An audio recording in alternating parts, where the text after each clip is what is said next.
Episode 113 is episode 35, Modifying the Baby Steps with Merilee. Welcome to the Frugal Friends podcast, where you'll learn to save money, embrace simplicity, and live a richer life. Here are your hosts, Jen and Jill. Welcome to the Frugal Friends podcast. My name is Jen. My name is Jill. And every 7th episode, we replay one of our favorite episodes. And this one just happens to fall on a day where we'd normally have a guest on the show. Which is perfect. Yes. And this is a show with a guest on it. Yeah. And we are excited to welcome back Merilee. She doesn't know she's being welcomed back, but here she is. She'll probably find out one way or another. Yes, talking about how her family modified Dave Ramsey's baby steps to become debt-free and how you can make some similar changes and make your debt-free journey your own. Yeah, it was a great episode. And I think, again, spread this message of freedom within our financial journey, that it doesn't have to be so black and white, but we can find a way that works for us with our budget and the way that we make money, with how much money we make. So yeah, I'm excited to replay this one. Yeah, but before we get into our sponsors and the episode, we just wanted to take this time to give a little public disclaimer about what we believe Frugal Friends is about and how we believe that that's super relevant for what you may be experiencing in your online lives right now. And so if you've been listening to this show for any length of time, you know that we're very passionate about it's not enough to just know what to do with your finances, but you actually have to put it into action to actually do it. So it's not enough to know that you shouldn't be getting Starbucks every morning, but you actually have to take the effort to start making your coffee at home. It's not enough to know, oh, I should start investing, I should start doing that one day, but you actually have to take the steps to become informed and to take chances, to maybe do some things wrong, but to take steps in the right direction. And so we have felt over the past several weeks, looking at our Black brothers and sisters in the personal finance community and realizing that knowing that their voices are powerful and heard are important is not enough, and that we have not done enough to amplify their voices on the platform that we have. And so we just want to admit dropping the ball on that and to admit and to say that we'll do better in the future. And just saying it is not enough, but to put action to it. Yeah. And this is one of the actions that we hope to be engaging in our personal lives as well as in our professional lives. It's been a real soul-searching time for me. I know we've talked a lot about this as well, and kind of what does this require of us for the platform that we do have. And this is one of the ways, and also encouraging all of us to put our money where our mouth is too, that we can be supporting our Black brothers and sisters in their endeavors with our money, with our voices, with our support. And so that's my desire. Yeah, because we have a podcast, but you have a platform as well. And so I hope that this episode empowers you to take what you have and do with it what you can. And we have another episode coming up that I'm really excited about recording that I hope will also empower you to do what you can with your quote unquote platform. So to not just know, but to do. And now our sponsors. And first our sponsors. Our first sponsor is... Let's forget it. You know we don't have sponsors. Let's get into the interview.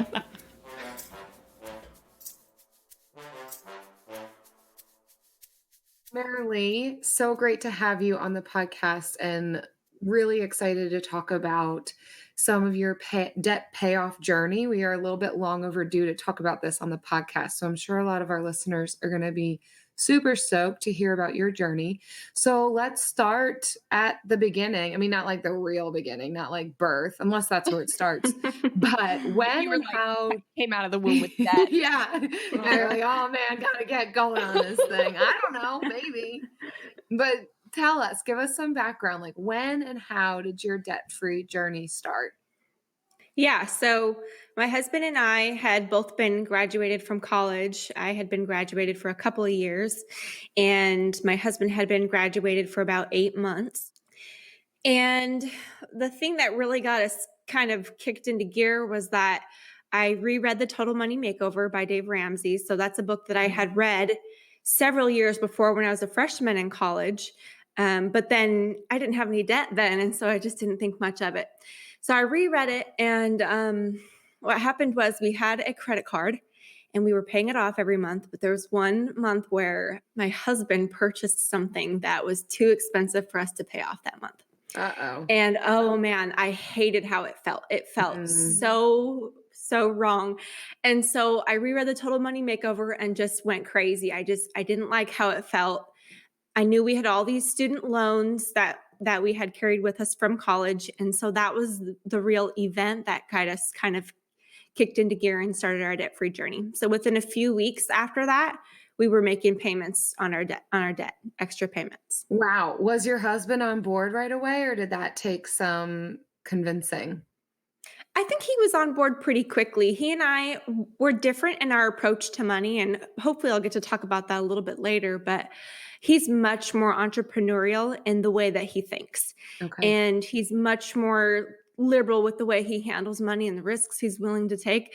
But he did read The Total Money Makeover as well and agreed with me that we should get the student loans gone. And so he did read it, get on board, and he kind of allowed me to take the reins and start making extra payments and doing the budget. He was happy to see me doing something other than just spending our money. So he was pretty on board. That's a pretty cool Nice. place to start in having the common ground of having read a book. I think that there's probably some good tips and wisdom in doing that you have a common framework to be discussing and then launch from. Is that how you found that to be, or is that a recommendation that you would have for people? What do you think on that?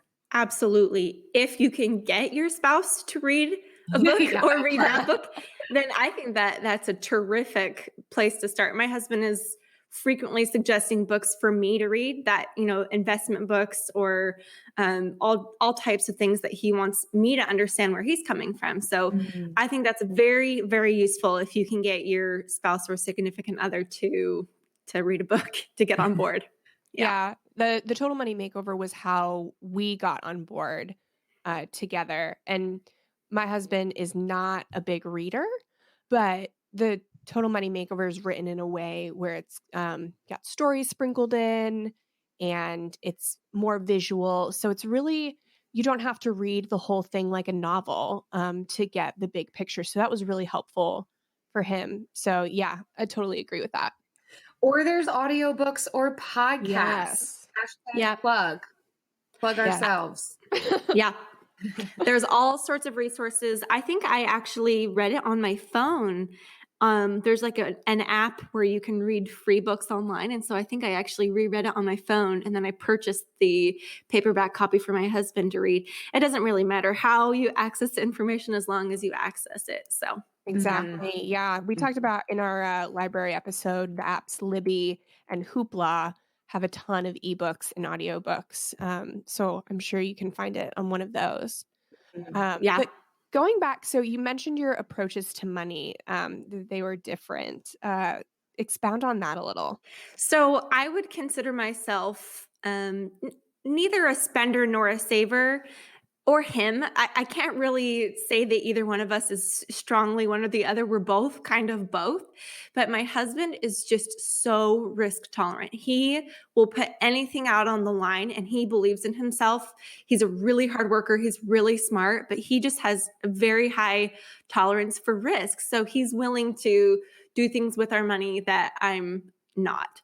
And I feel like I'm much more conservative. So I would rather be putting our money, let me give an example. I'm Yeah. much more conservative. It's hard for me to take risks. It's hard for me to try new things. It would be hard for me to start a business.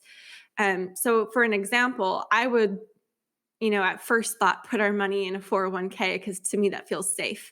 For him, that does not feel safe. He does not like that. He would much rather invest it in a business, invest it in himself, something that he creates. And that feels very risky for me. And so one or the other may or may not be better. It depends on kind of who you are, but we just have really different risk tolerance when it comes to what we do with our money.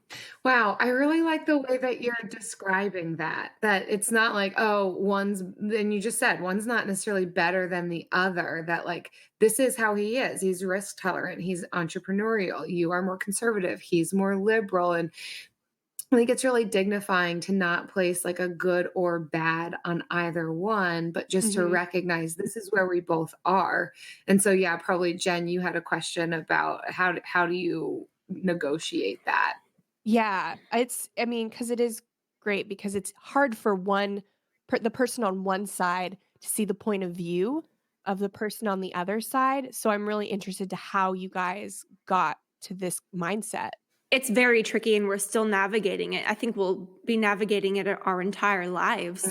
But what it comes down to is that we have to find some kind of compromise. So we recently purchased a home and it was very important to me to have a kind of a beefed up emergency fund since we had that home. He doesn't care about that. He's totally fine with taking that money and investing it in business ideas and investing in real estate and things like that.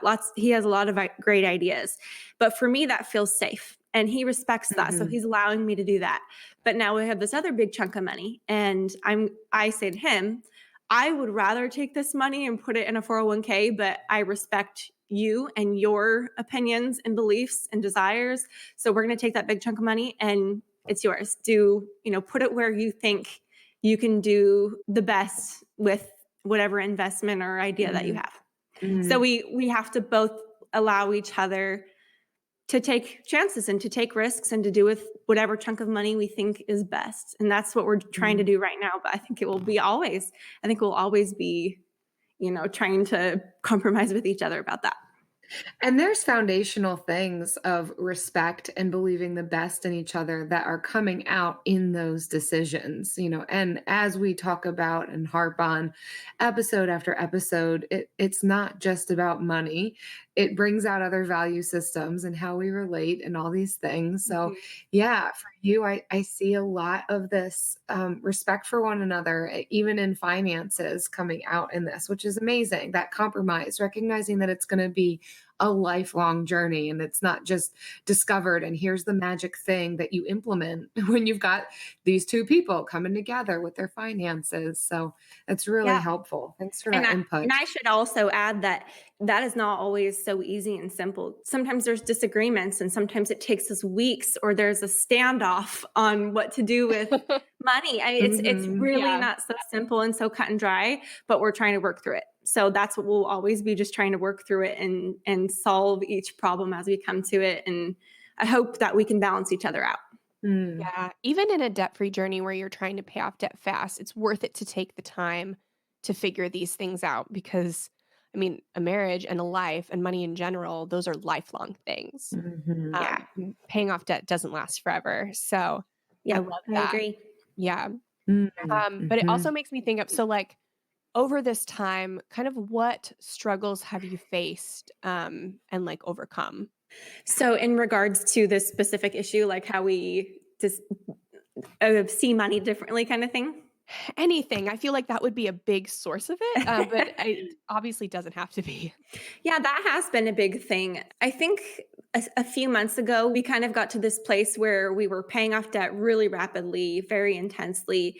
And we kind of got to this place where we wanted to reevaluate. And so then it became now it's a constant discussion every time we have extra money, what we're going to do with it. Whereas a year ago or 2 years ago, when we were really rapidly paying off debt, it wasn't a discussion. We put it towards debt, period. Now, every time there's extra money, it's Is it going to the emergency fund? Is it going to debt? Are we going to buy plane tickets with it to visit family? Are we going to put it towards a rental house? Are we going to invest it in a 401k? So now there has to be a lot more communication. And that's been a struggle that we've had for the last few months, is trying to figure out what to do with that money, since there isn't a super clear one single goal that we're working on right now. Mm. Yeah, because you're a single income family for the most part, right? Correct. Mm-hmm. Yeah, and that's so true about the ongoing financial journey that we're talking about in this. That yes, there's debt payoff, but then what happens after that? And you can be so singularly focused on one thing, but then when there are more options, holy smokes, there's a whole lot more to talk about and need to compromise on and be on the same page with. And yeah, there's always new challenges and barriers. Isn't that exciting? Yes, exactly. But honestly, we're not done paying off our debt. So over the course of about 18 months, we paid off about $50,000. And now for the last 6 months, have slowed down quite a bit. Mm. And we have $18,000 left, all student loans. And over that time, the last 6 months is when we've had to make all those decisions on. Mhm. But that's what life after debt is like too. After that last Mhm. $18,000 is gone, that's what it's going to be like for the rest of our lives, is what are we going to do with this money? Yeah. So, Yeah, I remember we did not prepare well enough when we were paying off our debt for that time to come. We stayed laser focused and our heads in the sand for 2 years. And it was great because we, paid it off so fast, but we didn't plan what was coming after it until maybe like a few weeks before we became debt free. And then Hurricane Irma comes through and a tree falls on our house and oh, yeah, and all of this stuff, and we were just very unprepared. yeah. So, I mean, it's not like I would, recommend against what we were doing, but I love the way that your perspective is on it. Mhm. Yeah. So you've paid off a ton of debt. You have 18,000 left to go. And is this correct? I see on Instagram that you've got a goal of having that gone in 2019. For sure. We have to be able to do it in 2019. I know we can. Yes. I believe Awesome. it. And Yeah. how many years have you been putting towards it so far? You've paid off 52,000 in how long? It's been almost exactly 2 years. So we started January 2017. Okay. Yep. Dang. You guys are going hard at that thing. Yeah, Good and for you. almost all of that was in the first 18 months. And so we really have paused quite a bit in the last 6 months, but we've also come a long way in the last 6 months. We've, we purchased a home, so we've put equity into a home and some other things like that. Yeah. So Well, I think that that's encouraging for people to hear. For me, at least, it is, and I'm sure for our listeners, that you are doing this, but you're doing it your own way. You're making modifications along the way. You're doing what works for you. You're compromising with your husband, who comes at finances a completely different way. Let's talk about some of those modifications. It sounds like you are somewhat basing this debt payoff journey and other financial things on the Dave Ramsey, like baby steps, but also that there's some modifications. Can you tell us like what those are, and are you happy with some of those yeah. choices that you've made? Absolutely. So we started Dave Ramsey, and we started that in January of 2017. And I was really a purist. That's just kind of the personality that I have. Mhm. So for about 18 months, we were paying off a ton, like 3,000 a month or something like that towards debt, and being really gazelle intense. And that was mainly on a single income. I do have a small side income, but that was not really a significant part of it. Okay. So for the first 18 months, super gazelle intense. And then what happened was I started branching out in what kind of financial information I was taking in. So I started listening to other podcasts. I started reading books. So I started reading other financial books. A couple that I read were J.L. Collins' Simple Path to Wealth. Favorite. Yeah, it's a good one. Love And it. Smart Couples Finish Rich by David Bach. And one thing that I realized was that while I loved Dave Ramsey's philosophy, and I realized that he has this brand that he's selling, and he has to stick to his brand, even if there's some things that maybe wouldn't be the best for all types of people. Like my husband, for example, who doesn't want to work until he's 65 at his current career. So I realized that there's all these other people out there that have been really successful with money. Why am I only listening to one person, or why am I only following one person? So after that, I talked to my husband, and he's like, well, I totally agree. I would like to do some other things. And so one of the first things we started with is contributing to our 401k again. So we had stopped paying into our 401k, stopped receiving my husband's company match, and we were giving up free money. And, it felt right when we were doing it at the time. And I actually don't regret that year or year and a half that we didn't do it, but we started paying into the 401k again and getting our match. That was one of the first things we did. And then kind of some other things snowballed from there. We made a move and a career change, and we decided to purchase a home when we moved. And it was absolutely the right decision for our family. We didn't want to be renting again. Renting was expensive here. We were going to have the cash that it took to pay a down payment. And so it was the right move for our family. So a couple of things like that. And then, we have a larger emergency fund than Dave Ramsey would recommend. We're almost at $6,000. That's to help if anything happens with our home. And that just feels right for us. So those were kind of some of the main things that we changed. But, Dave Ramsey's baby steps, they're amazing. And I still say I'm on baby step 2 because it's the right framework, it's the right framework. But we don't want to retire when we're 65 years old. And so we have to work a little bit of a different plan, our own plan.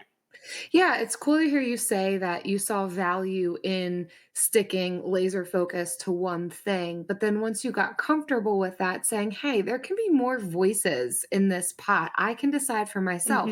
There's freedom in this. Holy smokes, what a novel concept. It's amazing, that journey. I hear a lot of people branching off of the emergency fund thing. And I think that's wise. Yeah. We all have to decide for ourselves, what is that going to look like? I mean, I remember when I was newly married at 22 and I took a Dave Ramsey course and I heard $1,000 emergency fund. I was like, heck yeah, I can do that. Like, it was encouraging for me that like, oh my word, I can do this baby step. Like, yeah, that's amazing. And now I'm like, that's not realistic. Like, expenses pop up that are far more than $1,000. Like, I need more than that. So it's good for certain people in certain stages of life, but you've got to take into consideration, what does your life look like? How many kids do you have? Where do you live? How do you get to work? All these things. So that's totally. Exactly. Yeah. And I see, unfortunately, like in Facebook groups and Instagram, like I see a lot of like baby step shaming. And it's so sad because... Tell us about that, Jen. What is baby step shaming? It's people when they're deviating off the baby steps, like the purists will shame them and like make them feel bad for deviating from the plan. Cause that's another thing. Show me where those people are. They're trolling. They're trolling, Jill. But yeah, so Dave's really adamant about working the plan as it is written. And yeah, exactly what you said, Merilee. He's got a brand to run and it's so large. He cannot afford to have stipulations to every single baby step. So like, I have always understood why he does it. But I also deviated from some of those baby steps. I just wasn't like vocal about it because I can't be shamed. I'm not strong enough. No, but, exactly. So all those shamers, man, just freedom is better. So, and if you have ever been shamed for being vocally like deviant from a baby step, like know that you're okay. Like there are a ton of people out there and they get started with the baby steps and they do them and then they find other things that suit them better and they do just fine. Yeah. Yeah, I really haven't received a lot of flack. I think it maybe it's just the way I word my posts. I'm a very like peacemaker type person. I don't like confrontation. So maybe when I'm sharing on Instagram, I'm just, not as assertive as some people are, but I really haven't gotten any mean feedback. I've gotten nothing but support. So Yeah, it's I'm been so good. you're glad to such hear a that. sweetheart on Instagram. Like nobody should humanly be able to shame you. Your Instagram feed is so sweet. So you've got like your kids up there and all of your encouragement. If you have an Instagram, you should definitely follow easy_budget. It's so good. It's fun stuff. I love sharing our journey. It's been good for me. Yeah, lots of good tips on there too. Yes. So this process is taking quite a long time for you. And there have been months where you haven't made like any debt payment, which I know that I would feel like super discouraged. How do you stay motivated through this? And how do you plan to stay motivated through 2019? Yeah, I am a very black and white thinker type of person. And so once I've set my mind on a goal, I can't let go of it. Even if it's not good anymore, I still hang on to it. It's just kind of how I am. And so I'm really motivated to get the debt paid off. It's such a concrete goal. And I think it's so important. So back when we were talking about deviating from Dave Ramsey's baby steps, I think the best way to go is to finish baby step 2 and then kind of just fly free, little bird, And so I really want to finish that baby step 2 because I think getting rid of the debt is the perfect foundation to then figure out your financial future. So I'm still really motivated to get that debt gone. And my husband still is too, even though he has other ideas that are floating around in his mind. So on those months when we don't pay off anything, it really stinks. But we only do that when we have something else that's really important to do. So we're buying plane tickets to go visit our family for Christmas. That's an easy decision, Or we're taking a little bit of money to invest in one of my husband's businesses. It's important for him to have the freedom to do that. He has a creative mind. And I can't stifle him. That's not right, And so the things that we're replacing the debt payment with are very important. We're not just like spending too much money. It's not just a crappy month because we spent way too much and we didn't think about it. It's a no debt payment month because we had something else that was really important to do. An active decision-making process, not just, whoops, how did that happen? But exactly. Oh yeah, no, we planned for this. Which, speaking of that, can you talk to us a little bit about how you budget? How often? What does that look like? Oh, yes. I love my budget. So everybody says that, but seriously, if you don't feel that way about your budget, it's just because you haven't reached that threshold yet. I used to feel that way too. Like it's like you're enlightened. Yeah, really. We had 2 kids when we were still in college. So I had graduated college, but my husband hadn't yet. So we were really, really poor. And I tried budgeting so many different ways. I tried writing it down on an envelope. I tried tracking and nothing stuck until that moment, when I reread the Total Money Makeover and my husband bought something on the credit card that we couldn't afford and we got really gazelle intense. And I learned about zero-based budgeting, which is where you track every single dollar coming in and every single dollar going out every month. That clicked for me so well. I had done just, lazy budgeting before where I was keeping track of the things that I purchased, but it wasn't zero-based. So once I learned a zero-based budget, I made a spreadsheet on Excel where I track every single dollar that comes in, every single dollar that's going out, and I make a column where I list what I've planned and budgeted for, and then a column where I list what I actually spent. And then I sit down about once a week and I reconcile it to make sure that everything on my bank account matches what's on my budget. And I always sit down before we get paid and I'm just keeping track of it regularly. Otherwise, I get lost and confused if I don't sit down that often. So that has worked so well for us. That's amazing, Merilee. And it's so cool to hear your enthusiasm because it excites me. But I noticed that on Instagram that you budget weekly. And that's part of the reason for my question, because I haven't heard that before. I hear people say monthly, if that. So can you talk to us a little bit about how did you choose weekly? How did that come about? Do you like that? It sounds like you like that. Yeah. So my budget is actually based per pay period. So I have like a little budget for all the money that we get the first time we get paid in the month, and then a little budget for all the money that we get paid the second time.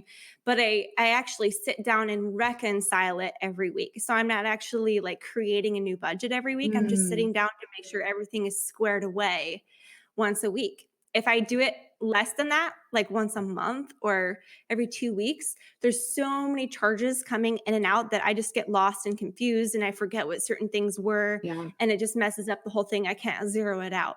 So I sit down every week to reconcile it, to make sure that I can get it zeroed out, know where every penny went, and stay on top of it. Wow. I'm glad you mentioned that, because monthly budgeting can be overwhelming, and that's the first type of budgeting people try. But budgeting per paycheck, or budgeting weekly, or even just reconciling weekly, is a really great idea for starting and maintaining your budget. It's much less overwhelming to track transactions once a week than once a month. Yeah. And I'd say budgeting per paycheck is the smartest thing, because that's when the money's actually coming in. And then you need to budget where it's actually going. Yeah. So yeah, I agree. And 2 degrees, this can still work for people who do own their own businesses or aren't receiving those regular paychecks. Month to month, you can still forecast what you anticipate to be making based off of what jobs you have, what clients you have lined up, however that looks. Yeah, because that's how I do it. I agree. Yeah. I also like the reconciling idea. Thanks for sharing that. That's a really easy, way to stay on top of it. It may not work for everybody, but we love options. Keep throwing out options, because there is freedom in this process. Yes. Yes. You know what I love even more than zero-based budgeting, Jill? But I don't love it more than freedom, but it's still really great. Right. Yeah, freedom definitely better, but like second best is the bill of the week.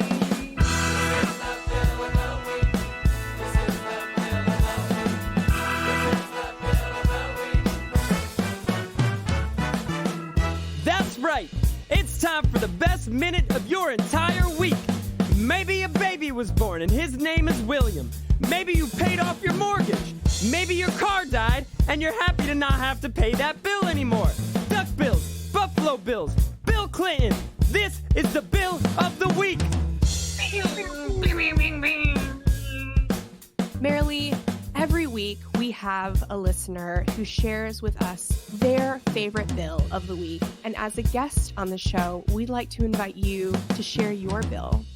So I'm a busy mom. I have a 4-year-old and a 3-year-old, and I'm pregnant with our third. I have a working husband. And so by far, my favorite bill is our $14.06 that we pay every month for Amazon Prime, because I do not like going out and going shopping. I order everything I can online and get it shipped to my door, so I don't have to bring my screaming children out in public. Ooh, nice. Yes. Praises. The Amazon freedom of Prime. shopping at home. Yes. It's the best. I need it. I'm never giving it up. Yeah. I think Amazon Prime was made for moms. Like, what's the weirdest thing you get through Amazon Prime? Oh my gosh. Well, there's these little thing called Tinkle Razors, and I use them to shave the little peach fuzz off my face. They're awesome. What? If you don't have them, you need them, okay? I'm blonde, and I have like blonde peach fuzz on my face, so it's not like a mustache or anything. But they're these little tiny razors. They're called Tinkle. I mean, how weird is that? Like, that's a bad name. Okay, but awful name. How did you stumble amazing. upon Tinkle? You're not just Googling that. Maybe you are. I saw it through an Instagrammer, actually, a girl named Michelle Money. And she's just like a beauty Instagrammer or whatever, and she just shared the hack. And you just use it to like scrape the peach fuzz off. Anyway, my face looks amazing. It's not furry, and so that's the best thing I get through Amazon. They're like $5 every 6 months. And you don't have to buy them in the store and be seen with Tinkle Razors. Am I going to get a virus on my computer if I look up Tinkle Razors? I'm a little concerned. I'll Maybe have to do it send you the after. link or something. We don't shut down. Hey, you asked, okay? You No, asked what that the is weirdest exactly thing the was. answer I wanted. Thank you. Yeah. You were right on it. You didn't skip a beat. Yeah, girl, that's not even the weirdest thing we've heard on Bill of the Week. So Who dis? yeah. Oh, thanks for sharing that. I'm really Yeah. glad that Amazon Prime exists for you, Merilee. It sounds Yes, fantastic. praises. So Me good. too. If you want to submit your Bill of the Week, if you also love Amazon Prime, or you just want to call and say who dis, please visit frugalfriendspodcast.com/bill. Currently, our Bill of the Week tank is empty because we've inserted all of them into different episodes. So you could hear yours real soon. So definitely frugalfriendspodcast.com/bill. Leave us a voicemail right there. Boom. Let's dive back in. Merilee, lightning round. That's not, we don't do those. I just like to say it. Okay. We have a lightning Can round, you- like just one question very slowly. Yeah. And it doesn't even have to be We don't fast. understand I don't know. the I just want to say it. No. Can you tell us a little bit about some side hustles for stay-at-home moms? Is that something you engage in? Do you have thoughts on this? Ideas, tips? What you got? Yes. So I've almost always contributed to our finances in some way because honestly, when you're a single income family, any bit of second income makes a difference. You know, $200,000, $500,000, all of that makes a huge difference for your family. That's your grocery money Yeah. or your fund money or your gas money or whatever.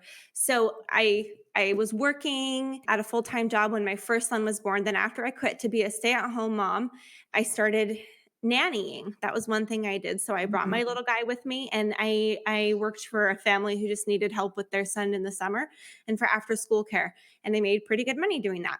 Then when my second daughter was born, I started working for an appraisal company and I worked from home and I just basically did paperwork and processed the appraisals after a home appraiser was finished.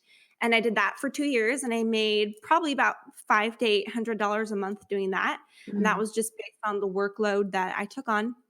And then I started doing easy budget. So, you know, we'll talk more about that later probably, but I run my little Etsy shop and that was bringing in money too. It still is. And so I've always contributed just doing all these little things and every little dollar that's brought in helps my family immensely. So my thing that I would recommend to moms, especially stay-at-home moms, if you're looking for a job, is to be creative and ask around.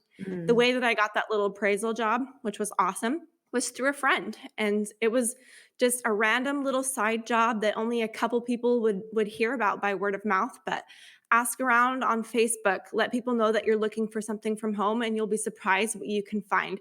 There are lots of jobs that you can do from home now.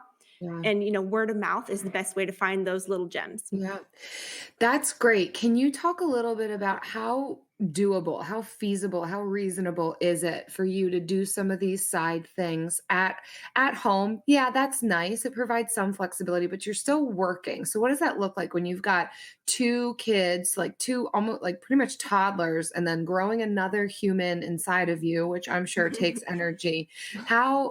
How reasonable is it to be like, yeah, and I'm also going to throw on more work on myself? Yeah, because I hear that's like the biggest, when I talk to moms, that's their biggest holdup is like, but my When am I kid gonna still do it? exists. Yeah. Absolutely. It's very tricky. So one of the reasons that I quit the appraisal job I was doing and just switched to easy budget was because I was only able to do that job during nap time. It required calling people for something for a short interview. I could only do it during nap time and it was really stressful. I had to get my kids down for a nap that day or I couldn't do my job. And it was really, really hard. So I think you've really nailed it on the head that it's tricky and it's not going to be for every mom. So you need to find something that you can do in spare time if you want to do anything at all. Or, you know, it just depends on the mom. Some moms are twiddling their thumbs and wasting time on social media. I do that a lot.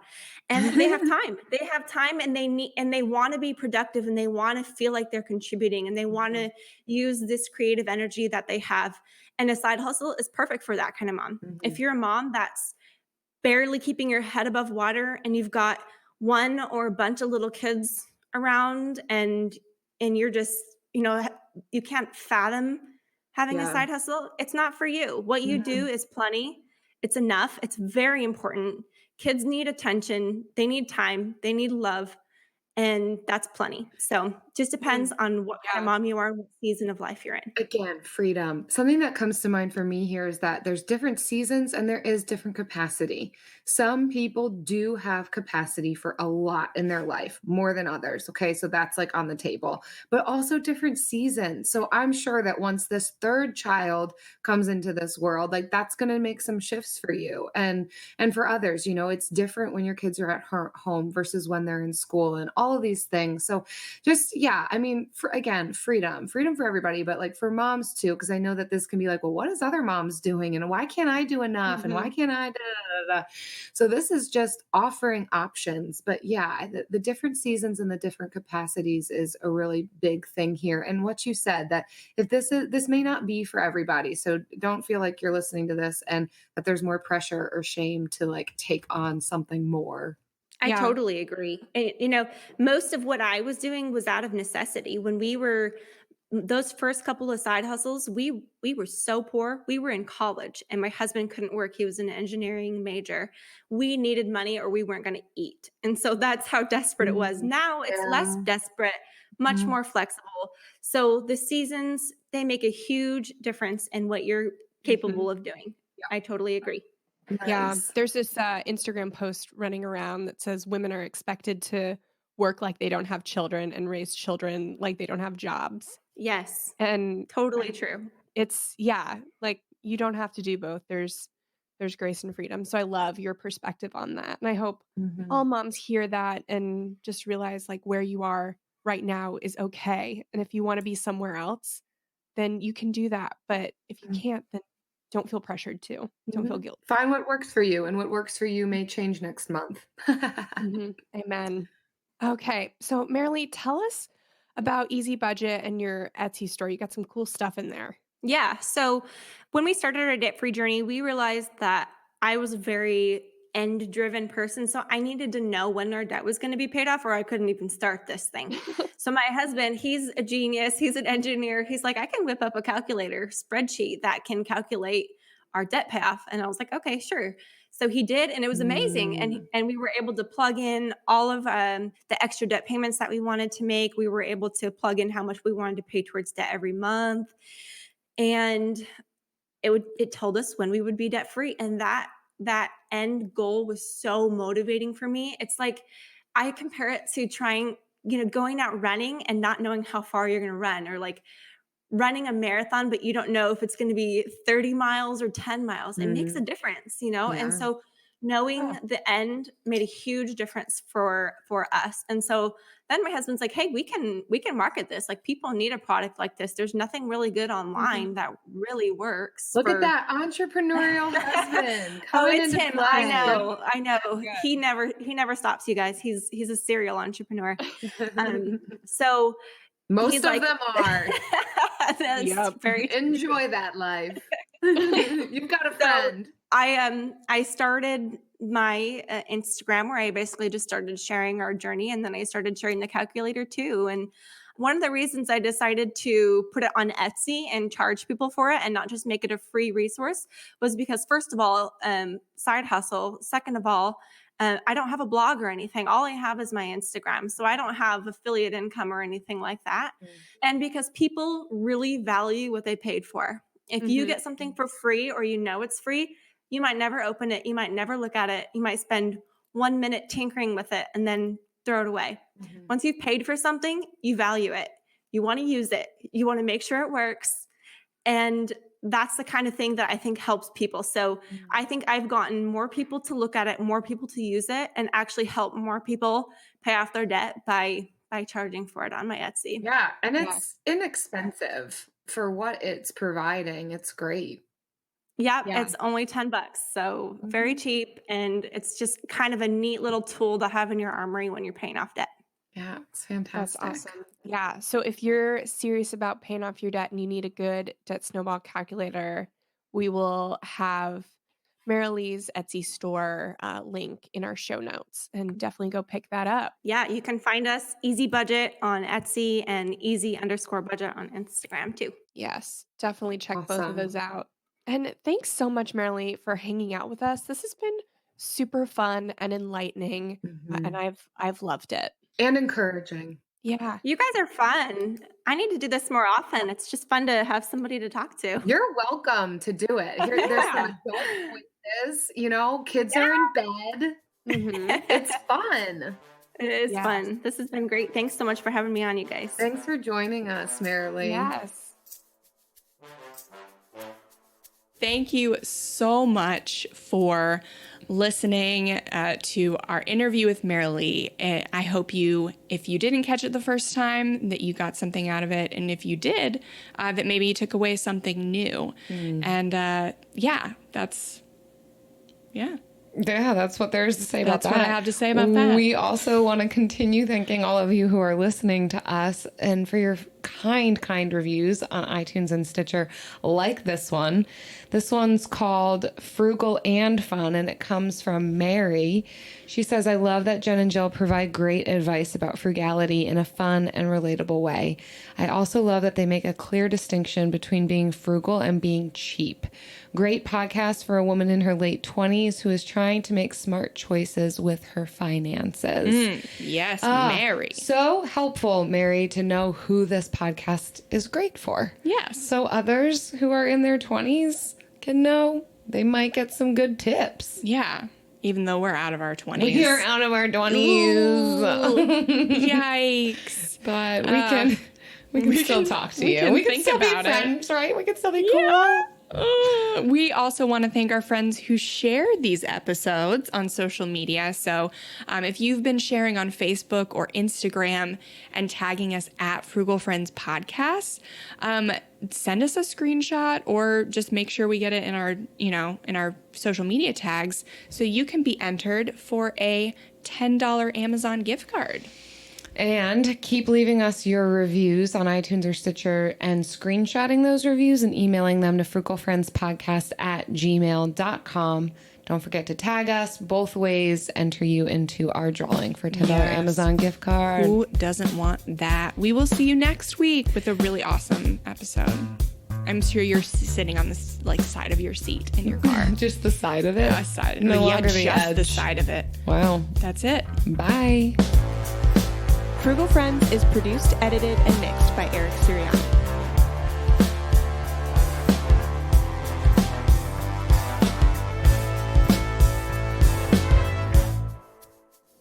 Thank you for your seltzer earlier to get the stain out of my shirt.